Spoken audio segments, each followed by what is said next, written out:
নিনি ওই উজ্জ্বল লাল হিরেটি হাতে তুলে নেয়। আর ঠিক তখনই তাদের সামনে নদীর জল তোলপাড় করে বেরিয়ে আসে এক ভয়ঙ্কর চেহারার নারী। তার গলাতে সোনা ও মহামূল্যবান রত্নের গহনা রয়েছে। রত্নকুমার, মণিমালা ও তাদের কন্যা নিনিকে নিয়ে প্রাণ বাঁচিয়ে দৌড়তে দৌড়তে তারা আবারও ওই গভীর জঙ্গলের মধ্যে প্রবেশ করে। আমি খুব ক্লান্ত, আমি আর দৌড়তে পারছি না। মা নিনি, আমরা এই জঙ্গলে নিরাপদ নয়। এখানে হিংস্র জীবজন্তু, বিষধর সাপ আছে। আমাদের নতুন কোনো জায়গায় আশ্রয় নিতে হবে। আর একটু চল মা নিনি। রত্নকুমার, ওইদিকে তাকিয়ে দেখো, কি বিশালাকার হিংস্র বাঘ। বাঘটি তাদের পথ আটকে ধীরে ধীরে তাদের তিনজনের সামনে আসে। আমি হলাম এই জঙ্গলের রাজা। আমি অনেকদিন কোনো বড় শিকার পাইনি, তাই আমি অভুক্ত। আমার ক্ষুধায় পেট চলে যাচ্ছে। এই মুহূর্তে আমি তোদের তিনজনকে গিলে খাবো। এই কথা বলেই বাঘটি তাদের তিনজনকে খাবে বলে যেই আরেকটু এগোয়, ঠিক তখনই দূর থেকে আওয়াজ আসে। দেখা যায় এক বালক।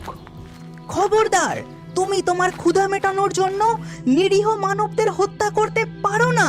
যদি ওদের খেতে চাও তাহলে আগে আমায় যুদ্ধে পরাস্ত করতে হবে।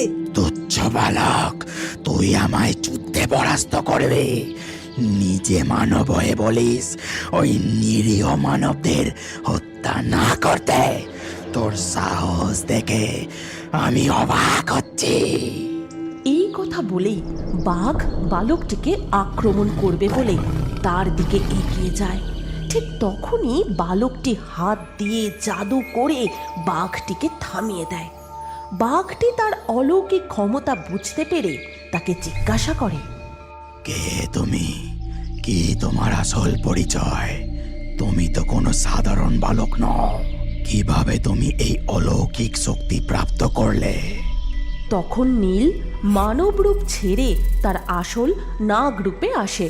তারপরেই আবারও সে মানব রূপে ফিরে যায়। নীল নাগের এই আসল রূপ শুধুমাত্র বাঘটি দেখতে পায়।